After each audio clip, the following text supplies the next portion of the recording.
वरे भर्गो देवस्य धीमहि धियो यो नः प्रचोदयात्। परम पूज्य गुरुदेव, वंदे माता जी, माँ गायत्री। और आप सभी को मेरा भाव भरा नमन। जय गुरुदेव। आज हम चलते हैं प्रज्ञा पुराण, तीसरा मंडल, परिवार खंड, अध्याय 1 और श्लोक नंबर 48 के बाद जो कहानियां हैं, और कहानियों में पुस्तक का पेज नंबर है 25, और जो कहानी आ रही है वो है युधिष्ठिर की प्रेरणा।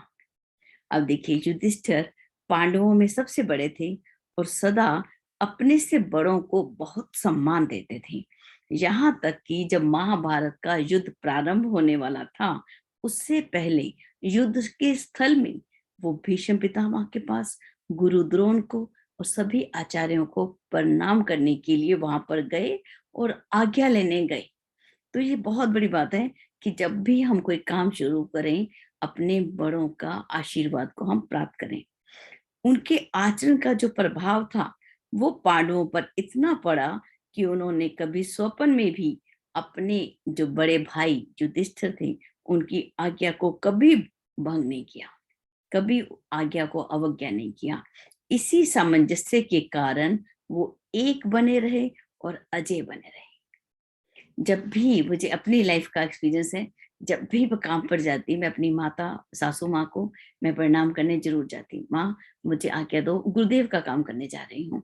तो जब भी माँ नाराज भी होती कई बार, तो वो हाथ नहीं रखती, तो मैं जबरदस्ती जब तक खड़ी रहती, माँ आशीषा दो, पहले मुझे आशीष दो, मैं तभी काम पर जाऊंगी। और निश्चित रूप से गुरुदेव के कार्य में भी हमें बड़ों का आशीर्वाद जरूर चाहिए, और सफलता मिलती ही चली जाती थी। और आगे चलते हैं, एक और कहानी है, नेपोलियन की कहानी है, श्रमिक का सम्मान।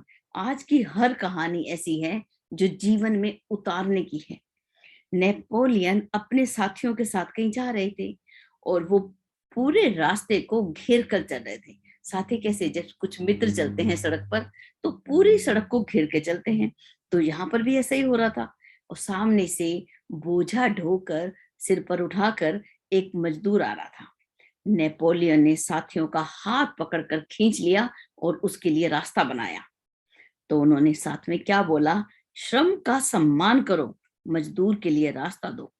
बाद में उन्होंने अपने साथियों को समझाया कि जिन सत् प्रवृत्तियों को राज्य में बढ़ावा देना है, उनका सम्मान हम स्वयं करेंगे, तब ही तो जनता के अंदर, अन्य लोगों के अंदर उत्साह भरेगा। हमेशा श्रम का सम्मान करना चाहिए। जब भी कोई रिक्शा वाला या जब भी कोई मजदूर हमारे रास्ते में आ रहा हो तो हमें ही हटना है, या तो जब हम मजदूरी कर रहे हो तो अन्य लोगों को हटना है। तो एक दूसरे का सम्मान हमने जरूर करना है, और श्रम का सम्मान, श्रमिक का सम्मान निश्चित रूप में होना ही चाहिए। एक और बहुत खूबसूरत कहानी आ रही है, ये जीवन में जो आचरण में उतारी हुई कहानी है वो सुना रही हूँ आज, और उसका अर्थ भी बताऊंगी। एक बार क्या हुआ, काशी नरेश की धर्म पत्नी बहुत ही प्रतिभावान और बहुत ही सुंदर थी। एक दिन दासियों के साथ वो गंगा के किनारे, वहां गंगा में स्नान को गई, और वहां अभ्यास तो था नहीं गंगा में स्नान करने का, और सर्दी के मारे वो कांपने लगी। तो उन्होंने गंगा तट पे बनी हुई झोपड़ियों को जलाकर ठंड छुड़ाने का प्रयत्न किया। देखिए, गंगा के किनारे उनको सर्दी लगी, तो वो कहाँ से वो लकड़ी को लाएं। तो उन्होंने क्या किया, वो जो गरीब बस्ती थी उनकी झोपड़ियों को ही तोड़ के उन्होंने अपनी सर्दी को कम करने का प्रयत्न किया। जब ये सूचना काशी नरेश तक पहुंची, तो उन्होंने रानी को दरबार में अपराधी की तरह बुलाया। कैसे बुलाया उस रानी को, अपराधी की तरह अंदर बुलाया और कहा कि आप अपने कीमती वस्त्र बदलकर भिखारियों जैसे वस्त्र पहने। और दूसरे काम उन्होंने क्या कहा कि अज्ञात रूप में भिखारियों के समान वहां रहकर भिक्षा मांगे, और जो धन मिलेगा उससे जली हुई झोपड़ियों को पुण्य बनाए। ऐसा उनको कठिन एक आदेश दे दिया गया। रानी अपनी सजा पूरी करके जब वो वापस लौटी, तो उन्होंने क्या किया, भिखारी का ही स्वरूप बनाया और भिक्षा मांग कर ही उन लोगों के लिए झोपड़ियां बनाई, वैसा ही जीवन व्यतीत किया। तो जब वापस आई तो काशी नरेश ने उनका सम्मान किया और कहा, देवी राज्य हमारा परिवार है, हम इस परिवार के प्रमुख हैं। हम जिन आदर्शों का स्वयं पालन करेंगे वही राज्य में पनपेंगे।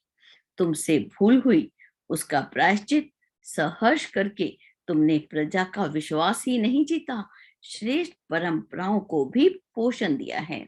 हमने वही काम करना है। यदि हमसे कोई ऐसा काम हो गया कि जो परिवार के मार्गदर्शन के लिए, हमारी संस्था के मार्गदर्शन के लिए, हमारे संगठन के मार्गदर्शन के लिए यदि हम समझते हैं कि वो अनुचित हो गया, हमसे गलत हुआ, तो स्वयं ही अपने दंड का निर्धारण हमें कर लेना चाहिए, जरूर, निश्चित रूप से। और प्रेरणा के रूप में, मार्गदर्शन के रूप में, एक प्रकाश स्तंभ के रूप में एक उदाहरण बन जाना चाहिए अपने परिवार के सामने, अपने समाज के सामने और अपने संगठन के सामने। तभी हम उस देश को, राष्ट्र को अच्छा बना सकेंगे। अपने आचरण द्वारा हमें यहाँ पे शिक्षा देने का प्रयास है। आगे एक और कहानी है, फसल का रहस्य। इटली का एक किसान, उनकी जो फसल थी वो अन्य किसानों की तुलना में कई गुना पैदा होती थी। अब जब ऐसी अनेक गुना जब दूसरे लोगों की फसल कम पैदा हो रही हो और एक व्यक्ति की इतनी सारी हो रही हो, तो उसके लिए क्या हुआ, शत्रु तो पैदा हो गए।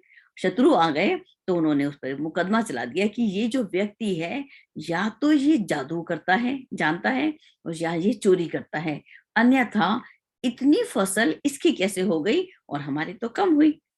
अब जब अदालत का समय आया तो वो कैसे गए वहां पर, अपने हल, बैल, अपने बच्चे सबके साथ वो वहां पर पहुंचे और जाकर कहा कि मैं स्वयं भरपूर श्रम करता हूं और इस नाते मेरे यह सहयोगी भी जी तोड़कर मेहनत करते हैं।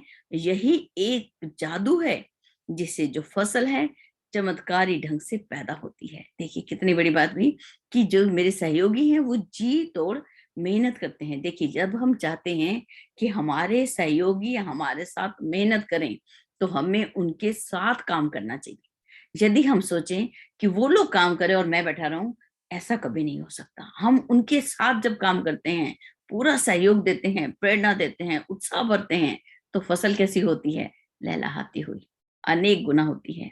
आगे एक और कहानी है, घायल लेनिन लगे रहे। लेनिन, साम्यवादी दल की एक सिरफरी लड़की ने लेनिन पर पिस्तौल चला दी।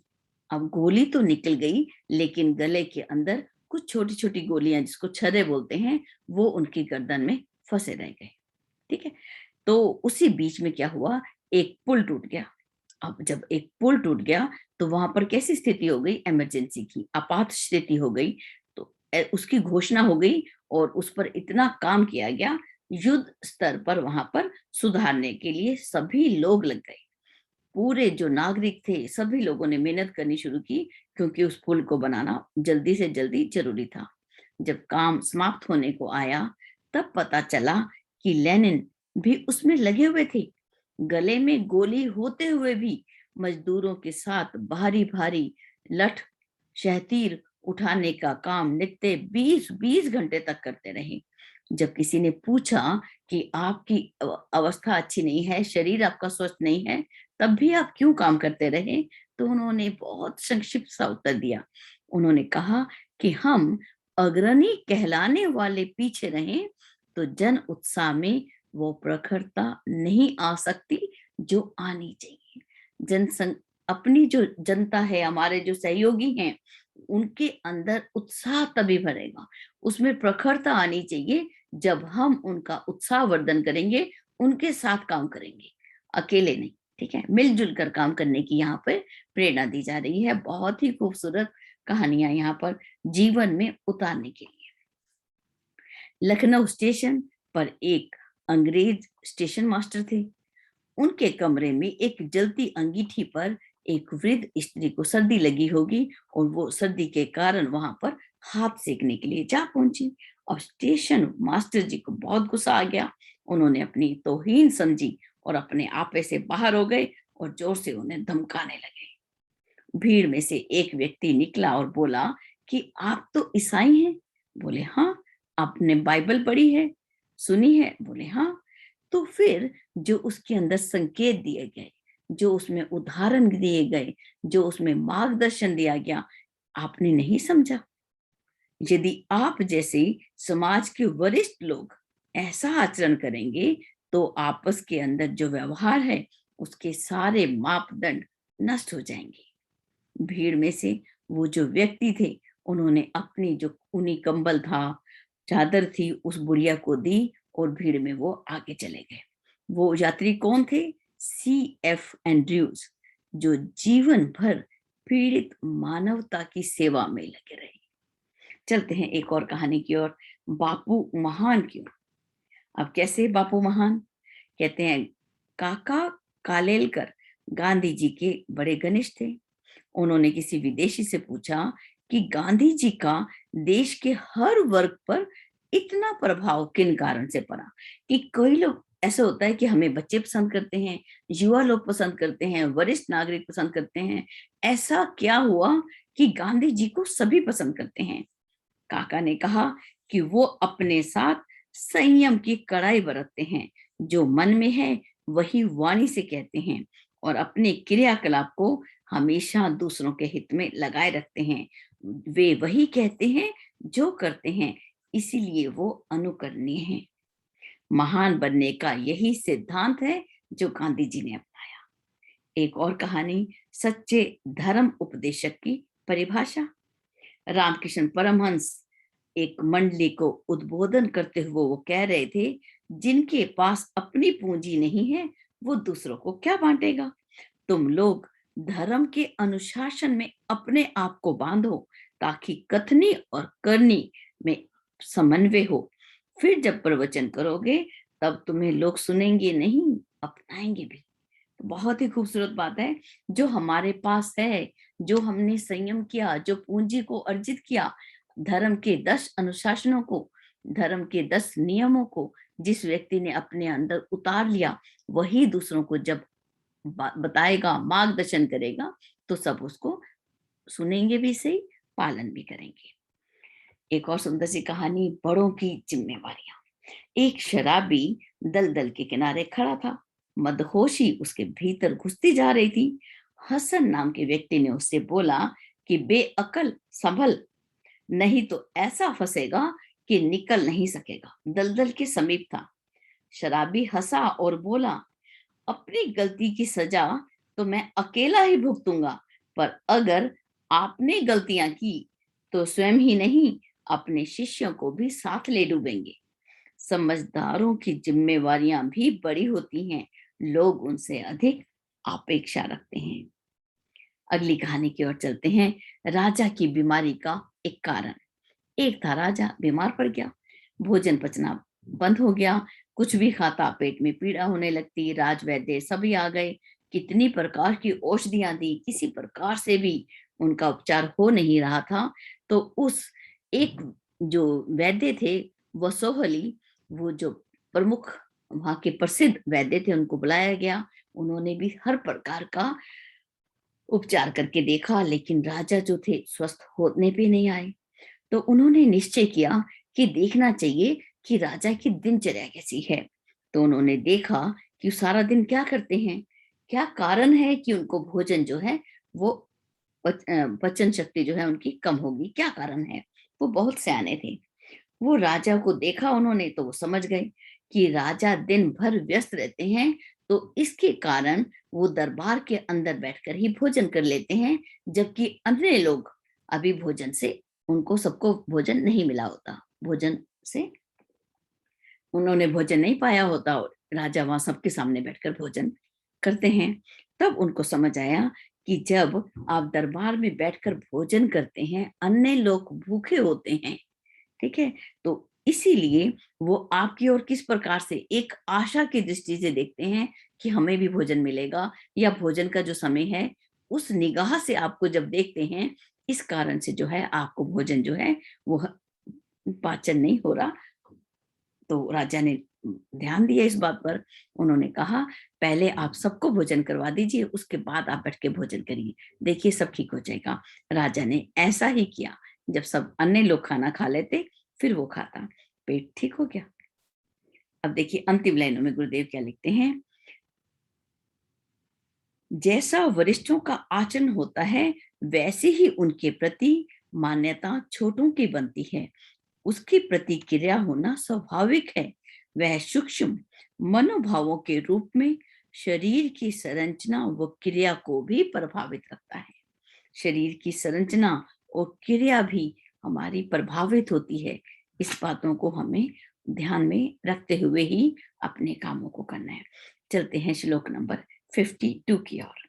देखिए, परिवार का हर सदस्य एक दूसरे के साथ शिष्टाचार बरतें, सम्मान करे, मधुर शब्द बोले, कटु और अपमान सूचक वार्तालाप कोई ना करे, परस्पर अभिवादन की परंपरा का निर्वाह होता रहे। अपशब्द कह बैठना, आवेश में आकर मारपीट करना सभ्य जनों को शोभा नहीं देता। अब एक दूसरे के साथ शिष्टाचार बरतें, सम्मान करें, मधुर शब्द बोलें, कभी भी कटु कटु शब्द नहीं बोलें, अपमानजनक। पति पत्नी बच्चे बड़े आपस में अभिवादन की परंपरा का निर्वाह निश्चित रूप से होना चाहिए। कभी भी अपशब्द कहना, आवेश में आके मारपीट करना, ये सभ्य जनों को शोभित नहीं, बिल्कुल भी शोभा नहीं देता। इसकी व्याख्या की ओर चलते हैं। परिवार का संतुलन बहुत कुछ इस बात पर निर्भर करता है कि परिजनों में सभी शिष्टाचार का पालन करते, एक दूसरे का सम्मान का ध्यान रखते हैं या नहीं। किसी के प्रति सम्मान प्रकट करने का या प्रणाम करने से मनुष्य छोटा नहीं हो जाता, वरन इससे श्रेष्ठ की प्रतिष्ठा ही होती है और उच्च भावना का लाभ भी मिले बिना रहता नहीं। शुद्ध अंतःकरण से किया हुआ नमन आंतरिक शक्तियों को जगाता है। देखिए कितनी सुंदर बात है कि शुद्ध अंतःकरण से यदि हम कहीं भी किसी को नमन करते हैं तो हमारी अंदर की शक्तियों को जगाता है। इसलिए श्रेष्ठ पुरुषों ने सदैव ही इस मर्यादा का पालन किया है। सम्मान से प्रत्येक मनुष्यों को एक प्रकार की आध्यात्मिक तृप्ति मिलती है। दूसरों का सम्मान करने से हमें तृप्ति मिल रही है। हमारी आध्यात्मिक जो तृप्ति है वो पूर्ण हो रही है, उसे प्रत्येक व्यक्ति चाहता है। इसीलिए विपरीत परिस्थितियों में भी इस नैतिक मर्यादा का पालन करना चाहिए। यहाँ पे मुझे मेरी दादी सासू माँ याद आ रही है। रोज सुबह उठती और सभी लोग उनसे हम राम राम कहते, प्रणाम करते, जय श्री कृष्ण। ऐसे हमारी भारत की बहुत खूबसूरत परंपरा है। तो जैसे ही माँ को हम राम राम करने जाते, कई बार ऐसे होता कि मन उदास होता, सुबह किसी कारण से कुछ परिस्थितियां ऐसी होती, नीचे आए और काम में लग गए, तो दादी माँ हमारे पास आती और बोलती, बेटा राम राम। आज भी मुझे वो बिल्कुल, जैसे ही मैं सुबह उठकर अपने समय हम लोग राम राम करते हैं, तो मुझे वो दादी माँ का जो चेहरा है मुझे स्पष्टता दिखाई देता है कि कितना अच्छा। और वो एकदम से जान जाती कि आज हम परेशान हैं, क्या हुआ, राम राम नहीं करनी, तो एकदम मन शीतल हो जाता, आध्यात्मिक तृप्ति मिलती है। बिल्कुल इसका अनुभव हम कह सकते हैं। बहुत ही खूबसूरत आगे एक व्याख्या दी है गुरुदेव ने कि भारत की संस्कृति की अमूल्य निधि क्या है। उस निधि को हम पढ़ते हैं, कहते हैं कि भारतीय समाज में शिष्टाचार में बड़ों के प्रति श्रद्धा सम्मान की भावना, छोटों के प्रति स्नेह की भावना और व्यवहार में विनय मधुरता का समावेश पर विशेष बल दिया जाता है। इसके लिए देखिए अथर्ववेद में क्या लिखा, अनुव्रता पितु पुत्रो माता भवतु समना जायापते मधुरमति वाचम वदतु शांतिमाम। पुत्र पिता के व्रतों का अर्थात श्रेष्ठ कर्मों और संकल्पों का पालन करे और माता जैसे मन वाला बने। पति पत्नी के लिए और पति पत्नी के लिए और पत्नी पति के लिए माधुर्य युक्त और शांतिप्रद वाणी का व्यवहार करे। ये हमारी भारत की संस्कृति की अमूल्य निधि है जिसकी हम यहाँ पर चर्चा कर रहे हैं। जो ऐसा नहीं करता उसे नीच प्रकृति का उच्च श्रृंखल व्यक्ति माना जाता है। कि वो व्यक्ति कैसा है, बड़ा ही उच्च श्रृंखल है। रामायण में बताया गया, मातरम पितरम विप्रम आचार्य च आवमन्यते सपश्यति फलम तस्य प्रेतराज वंशम गता। जो माता पिता ब्राह्मण और गुरुदेव का सम्मान नहीं करता वह यमराज के वश में पड़कर पाप का फल भोगता है। कृपया यहाँ संस्कृत के उच्चारण पे नहीं जाना, संस्कृत बड़ी कमजोर है मेरी। आगे चलते हैं। ऐसे मत जो सिद्धांतों में भेद आता है, उसके बावजूद भी व्यवहारिक जीवन में बड़ों को सम्मान देने का उच्च आदर्श भारतीय संस्कृति की अपनी निजी विशेषता है। भगवान राम और आचार्य रावण में देखिए कैसे युद्ध के मैदान में थी। राम रावण की कुटिलता को जानते थे, लेकिन उसके पांडित्य और उसकी श्रेष्ठता के प्रति उनके हृदय में जो श्रद्धा भावना थी, उसके वशीभूत होकर उन्होंने विपरीत परिस्थिति में भी इस मर्यादा का पालन किया। रामायण में लिखा है, अस्कह रथ रघुनाथ चलावा, विप्र चरण पंकज सिरनावा। इस प्रकार रणभूमि के अंदर राम ने अपने रथ को आगे बढ़ाया और रावण के सम्मुख पहुंचकर उसे विप्र मानते हुए, श्रेष्ठ मानते हुए उसके चरण कमलों में अपना एक मानसिक प्रणाम किया। बहुत ही खूबसूरत है। इतना ही नहीं, तुलसीदास जी ने तो यहाँ तक कह दिया, सिए राम मैं सब जग जानी, करो प्रणाम जोरी जुग पानी। सभी के अंदर राम को मानकर सभी को हमें प्रणाम करना चाहिए। अभेद दर्शनम ज्ञानम, हमारे उपनिषद स्कंद उपनिषद कहता है अभेद का ही दर्शन सबसे बड़ा ज्ञान है। किसका दर्शन? अभेद का। सभी एक समान, आत्मवत सर्वभूतेषु। यो तो देश काल की भिन्नता से संसार में शिष्टाचार के असंख्य तौर तरीके प्रचलित हैं, पर भारतीय शिष्टाचार के जो नियम बताए गए हैं वो सभी देशों में सर्व कालों में एक जैसे हैं। कहते हैं दक्ष स्मृति में लिखा हुआ है, गृहस्थों का कल्याणकारी नियम ये है कि वो किसी भी अतिथि के पधारने पर, महानुभाव के पधारने पर मन, वचन, मुख और नेत्रों को प्रसन्न रखें। आए हुए व्यक्ति को खड़े होकर उसको प्रणाम करें, आने का कारण पूछें, प्रेम पूर्वक वार्तालाप करें, यथा उचित उसका सत्कार करें और जब वो वापस जाए तो कुछ दूर तक उसके साथ जाएं। आगे लिखते हैं, शीलेन सर्वम वशम शीलम परम भूषणम। शील शिष्टाचार से ही सबको अपने वश में किया जा सकता है। शील ही परम भूषण है। सम्मान सबको भाता है और असम्मान किसी को भी अच्छा नहीं लगता। वाणी और व्यवहार से जहां एक दूसरे का सम्मान प्रकट करने का स्वभाव बन जाता है, वहां स्नेह और सहयोग निरंतर बढ़ता ही रहता है। जहां अपने अपने सम्मान का तो बहुत ध्यान रखा जाता है, पर दूसरों को महत्व नहीं दिया जाता, वहां शेखी, अहंकार भरी उक्तियां, अपशब्द, मारपीट, ऐसे क्रिए कैसे हैं, ऐसे काम कैसे हैं, अशोभनीय। ठीक है, इससे बचना ही बुद्धिमानी है। तो आगे चलते हैं। इतनी सुंदर सुंदर गुरुदेव ने हमें यहाँ पर भारत की संस्कृति की अमूल्य निधि के बारे में हमें यहाँ पर बताया। अगली कहानी आती है, बाली सुग्रीव में अनबन क्यों हुई। देखिए, बाली और सुग्रीव बहुत ही प्रेम था आपस में, एक दूसरे के बिना दोनों को चैन नहीं पड़ता था। जब बाली वहां उस नगर में जब राक्षस आ गया, बाली उससे लड़ने गया और सुग्रीव गुफा की बाहर प्रवेश द्वार पर बैठा रहा। और जब उसको ऐसा भ्रम हुआ कि बाली का वध हो चुका है, तो वो वापस आकर राजकाज को संभालने लगा। जब बाली वापस आया, उसने राज सिंहासन पर सुग्रीव को बैठे देखा तो वो उत्तेजित हो उठा, उससे राज सिंहासन छीन लिया और उसको अपमानित करके भगा दिया।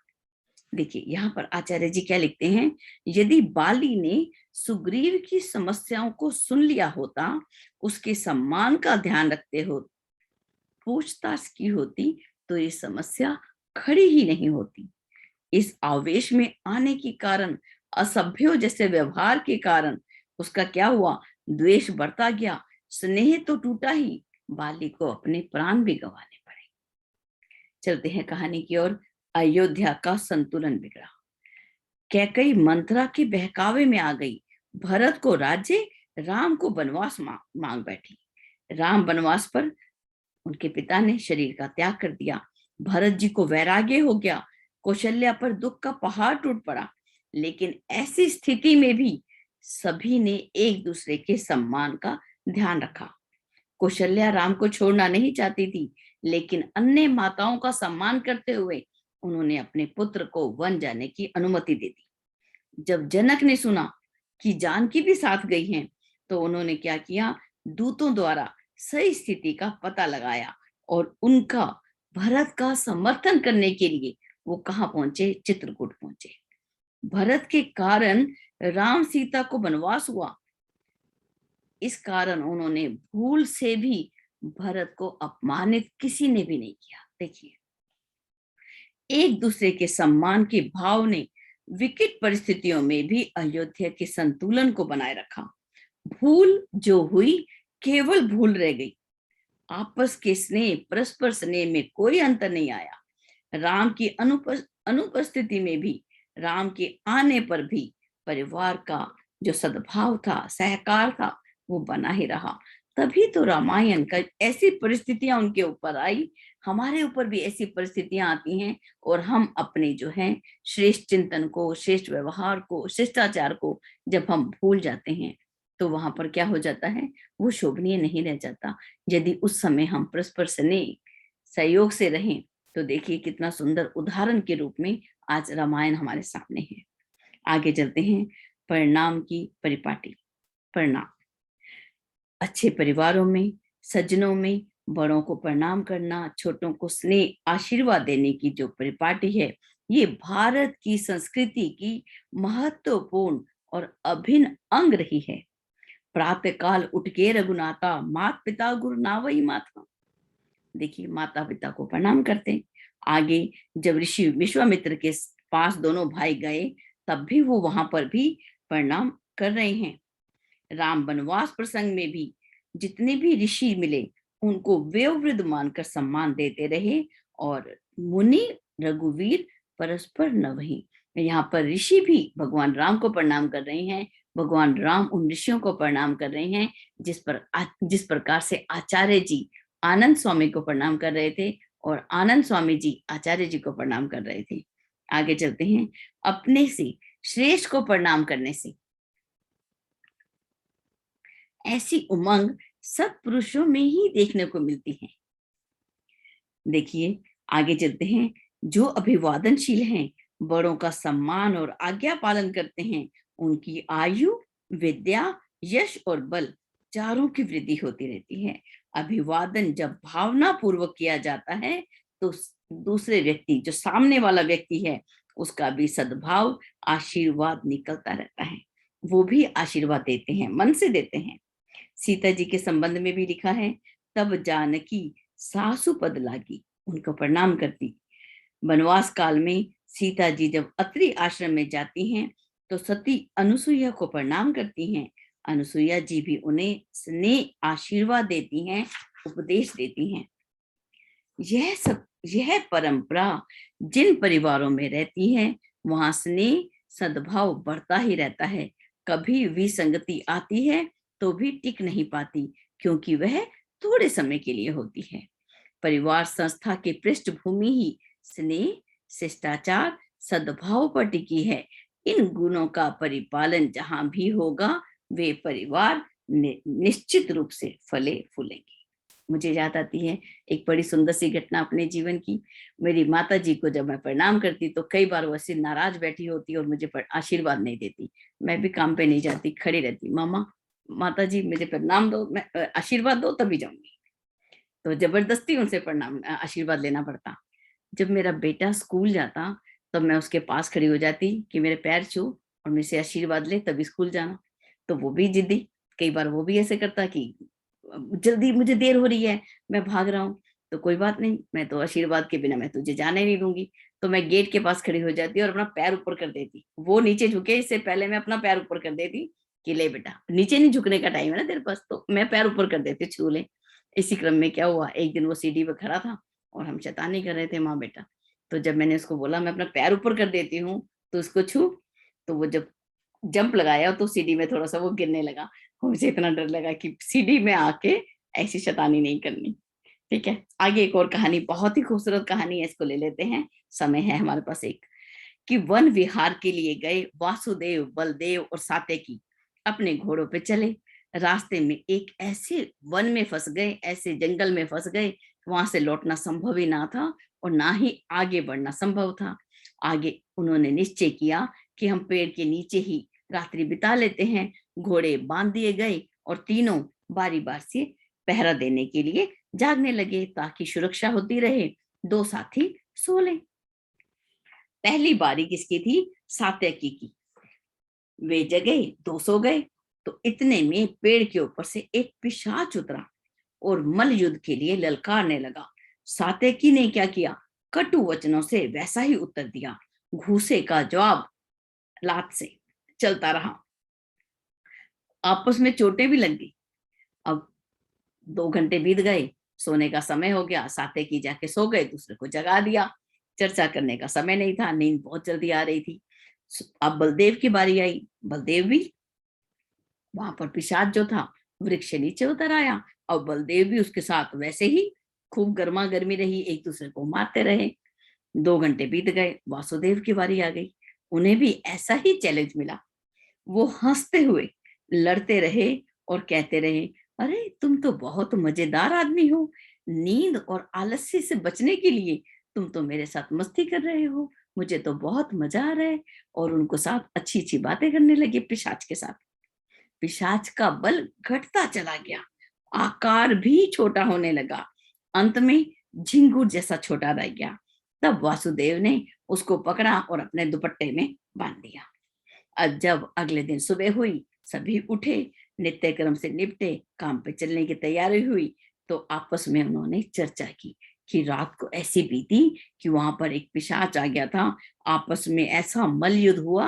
अब कौन बता रहे हैं? सात्यकी भी बता रहे हैं और बलदेव भी बता रहे हैं। इतना मल युद्ध हुआ कि देखो कितनी चोटें लगी। इसके ऊपर वासुदेव हंसे और बोले कि पिशाच को तो देखो मेरे दुपट्टे के छोर में बंधा हुआ है। उसको खोला, उसके हथेली पे रख दिया। वो बड़े हैरान हुए। तो देखिए यहाँ पर क्या बताया आचार्य जी ने। वह पिशाच और कोई नहीं, कुसंस्कार रूपी क्रोध था, जो वैसा ही उत्तर पाने पे बढ़ता और दुगना होता है। ये क्या था? वो पिशाच कोई और नहीं था, हमारा अंदर का कुसंस्कार था। कुसंस्कार रूपी क्रोध था। जिस क्रोध के ऊपर जब हम क्रोध करेंगे तो वो डबल होता जाता है, दुगना होता जाता है। जब उसकी उपेक्षा की जाती है, इसको इग्नोर किया जाता है, अपने आप को उस समय साक्षी भाव में अपने आप को देखा जाता है कि मैं क्या कर रहा हूं इस समय। तो उस समय वो क्रोध कैसा हो जाता है? दुर्बल और छोटा हो जाता है। चलते हैं एक और कहानी की ओर। स्वामी विवेकानंद एक सत्संग में भगवान की नाम की महत्ता बता रहे थे। एक तर्क करने वाले व्यक्ति ने बोला, शब्दों में क्या रखा है, इनको रटने से क्या लाभ? अब देखिए, तो विवेकानंद जी सोचने लगे कि अब इसको उत्तर तो देना ही पड़ेगा। तो उन्होंने उसको कुछ अपशब्द कहे, उन्हें मूर्ख कहा, जाहिल कहा। तो वो जो व्यक्ति था तर्क करने वाला, बड़े क्रोध में आ गया और बोला, आप सन्यासी होकर ऐसे शब्द बोल रहे हैं, ये तो आपको शोभा नहीं देगा। इन्हें सुनकर मुझे बहुत चोट आई है। स्वामी जी हंसते बोले, हंसते हुए क्या बोले, भाई ये तो केवल शब्द मात्र हैं, शब्दों में क्या रखा है, मैंने कोई पत्थर तो नहीं मारा। अब सुनने वाले का समाधान हो गया। शब्द जब किसी को क्रोध उत्पन्न कर सकते हैं, तो जिसके लिए प्रिय शब्द भावपूर्वक कहे जाएंगे, प्रेम से कहे जाएंगे, तो उसका अनुग्रह वे क्यों आकर्षित ना करेंगे। हमारे पास बचे 3 मिनट, चलते हैं एक और। दीदी अपने आप को म्यूट अनम्यूट कर लीजिए, मैं म्यूट कर लीजिए, यस मैं कर देती हूँ। ठीक है, चलते हैं श्लोक नंबर 55। इससे कटुता बढ़ती है, द्वेष और मनोमालिन्य पनपता है।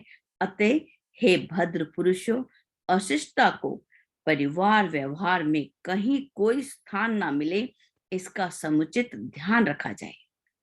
अशिष्ट, शिष्टाचार को अपनाना है, अशिष्टाचार को कभी भी नहीं। कटुता मनो से त्याग दो, मीठे वचन कहो, यही हमें यहाँ बताया जा रहा है। हर सदस्य एक दूसरे का हाथ बटाने, सहयोग देने का प्रयास करे। उपेक्षा और उदासी बरतने से घनिष्ठता घट जाती है। प्रेम और सहकार से सद्भाव बढ़ता है। मात्र अपना ही ध्यान रखने और साथियों की अवहेलना करने वाले स्वार्थी जन बदले में तिरस्कार पाते और घाटे में रहते हैं। उन्हें मानव शरीर के कोई लाभ हस्तगत नहीं होते। यदि हम चाहते हैं हमारा जो मानव शरीर हमको मिला उसके लाभ हमें मिले, तो उसके लिए हमें क्या करना होगा? सहकार, सद्भाव। अब देखिए यहाँ पर 3 चीजें बताई, सूत्र बताया व्याख्या के अंदर।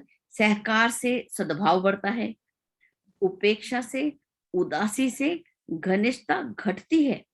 उपेक्षा, उदासी, स्वार्थ, संकीर्णता वश ही होती है। हमें स्वार्थी नहीं बनना चाहिए, परमार्थ। ठीक है। उदार परमार्थी इस भाव के शिकार नहीं हो पाते। और ये संकीर्णता, ये किसका कारण बनती है? घाटे का कारण बनती है। इसीलिए ऋषि चाहते हैं कि मतभेद होने पर भी अथवा परिहास में भी कभी भी अशिष्टता को परिवार में स्थान मिलना ही नहीं चाहिए। ठीक है। विचारों में मतभेद भी हो जाए तब भी हमें कैसा रहना चाहिए? सहज, शिष्टाचार पूर्वक, बिना किसी को अपमानित किए सुलझाया जा सकता है। किंतु जब आपस में वाद विवाद तक नौबत आ जाती है तो कैसा होता है? तो मनोमालिन्य गहरी जड़ें जमा लेता है। तो इसी श्लोक को हम कल वापस ले लेंगे, श्लोक नंबर 55। पुनः इसके ऊपर चर्चा करेंगे और हमने इसके अंदर जाना कि हमने किस प्रकार से परिवार में सहकार से, प्रेम से, एक दूसरे का मान सम्मान का ध्यान रखते हुए और बहुत सुंदर सुंदर कहानियों के माध्यम से इन कहानियों को जीवन में उतारने की प्रेरणा लेनी है और सबका मार्गदर्शन करते हुए अपने जीवन को आगे बढ़ाते जाना है। इसी के साथ आप सभी का बहुत बहुत धन्यवाद।